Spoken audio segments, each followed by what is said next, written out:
आदरणीय मातृशक्ति माताओं, बहनों और प्यारे भाइयों, प्रभाकर संदेश चैनल पर आप सभी का स्वागत और अभिनंदन है।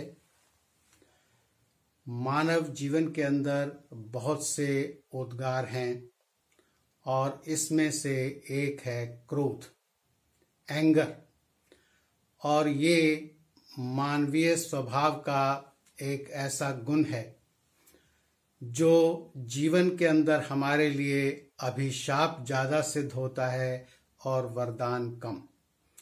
लेकिन इसके अंदर भी अपनी एक शक्ति छिपी हुई है और ये हमारे ऊपर निर्भर करता है कि हम इसका प्रयोग कैसे करते हैं।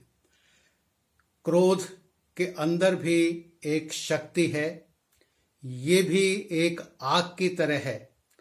अगर करने पर आ जाए, बेकाबू हो जाए तो आग की तरह सब कुछ जला करके भस्म भी कर देता है।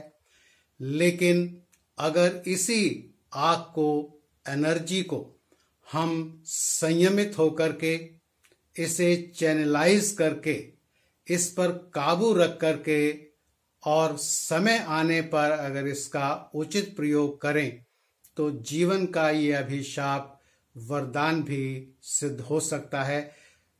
डिपेंड करता है हमारे ऊपर कि हम इस अस्त्र का प्रयोग कब, कैसे और किन परिस्थितियों में करते हैं। वैसे तो क्रोध एक ऐसा गुण, अवगुण या दुर्गुण है कि ये साधारण मानव तो क्या, बड़े बड़े ऋषि और मुनि भी इसके प्रकोप से बच नहीं सके।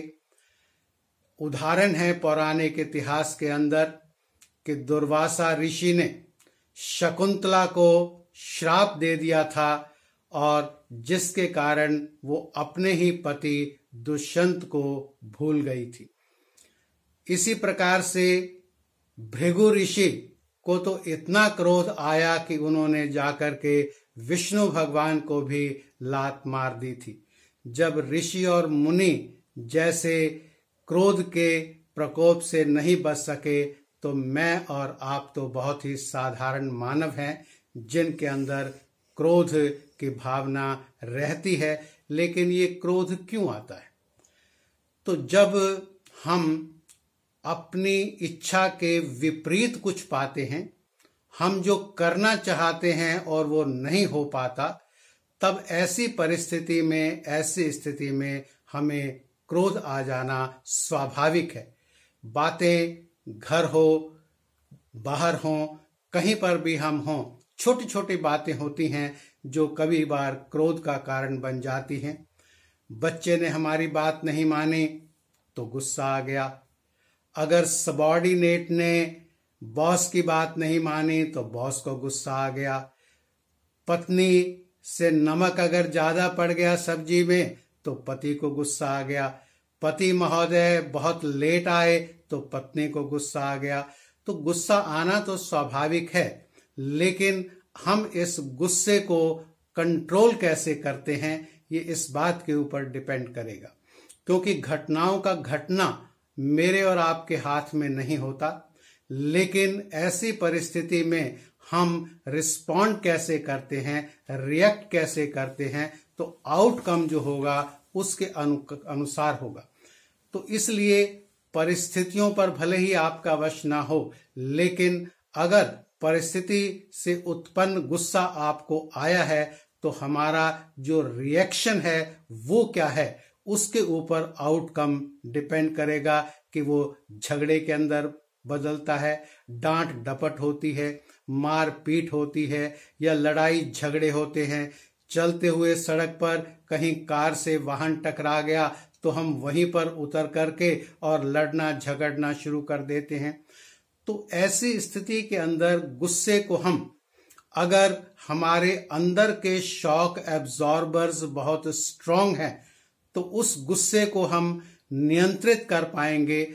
और अगर गुस्सा किसी बड़ी बात को लेकर के है, जब आपके आत्मसम्मान को बहुत चोट पहुंचती है, या जब कभी परिस्थिति ऐसी बन जाए कि हमारे देश की आन बान और शान को अगर खतरा पड़ जाता है, तो ऐसी स्थिति में हम गुस्से को पालना सीखें।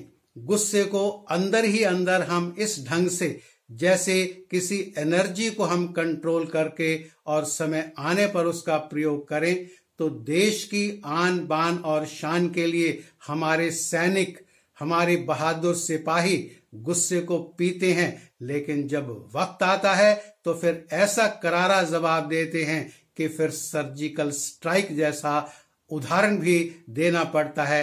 तो ये उस गुस्से का एक अच्छा प्रयोग होता है जब हम देश की रक्षा के लिए इसका प्रयोग करें।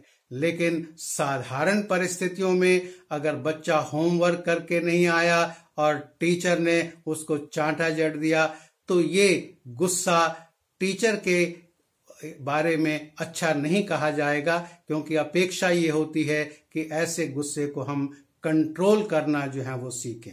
और वैसे भी गुस्सा हमारे शरीर को नुकसान पहुंचाएगा, हमारे दिमाग के अंदर असंतुलन पैदा करेगा, मानसिक अशांति को बढ़ाएगा।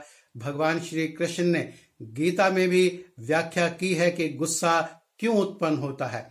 तो जब हम बहुत अधिक विषयों का चिंतन करें और हमारी कामनाओं में, वासनाओं के अंदर कोई भी कारण अगर बाधा बनता है, तो उसमें गुस्सा आना स्वाभाविक है।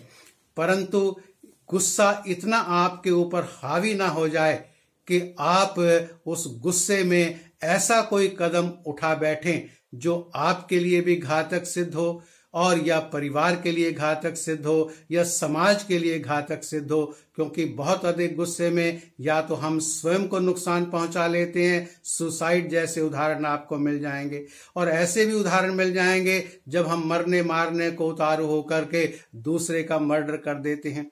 तो ऐसा गुस्सा काम का नहीं, ये गुस्सा हमारे लिए घातक है। इस प्रकार के गुस्से को हम संयमित करें, कंट्रोल करें, अपने स्वभाव को शांत रखें, और ये भी याद रखें कि आग कभी भी आग से नहीं बुझाई जा सकती। तो शांत मन से उस कारण का निवारण करें कि जिसके कारण आपको गुस्सा आया है, और फिर अपने अनुभव से सीखते हुए कि उस परिस्थिति के अंदर हमारा उचित रिस्पांस क्या होना चाहिए, जिससे सामने वाले का गुस्सा उस वक्त शांत हो जाए, और फिर हम बैठ करके उस पर शांति के साथ बातचीत करें। तो दोस्तों, बहनों और भाइयों, गुस्सा स्वाभाविक गुण है, लेकिन इसका प्रयोग कहाँ, कैसे और किस परिस्थिति में करना है, ये आपके विवेक पर निर्भर करता है, आपकी सूझबूझ पर निर्भर करता है। तो गुस्से को कभी भी अपनी सूझबूझ पर हावी न होने दें। उचित अनुचित का विचार करके परिस्थिति को संभालने की कोशिश करें, जिससे गुस्सा ऐसी आग ना बने जो आपको या आसपास के परिवेश को जला सके। तो इन्हीं शब्दों के साथ आप सबका आभार, बहुत बहुत धन्यवाद। और अगर प्रभाकर संदेश चैनल पर हमारे विचार आपको अच्छे लग रहे हों, तो कृपया इसे सब्सक्राइब करें, लाइक करें, शेयर करें। धन्यवाद।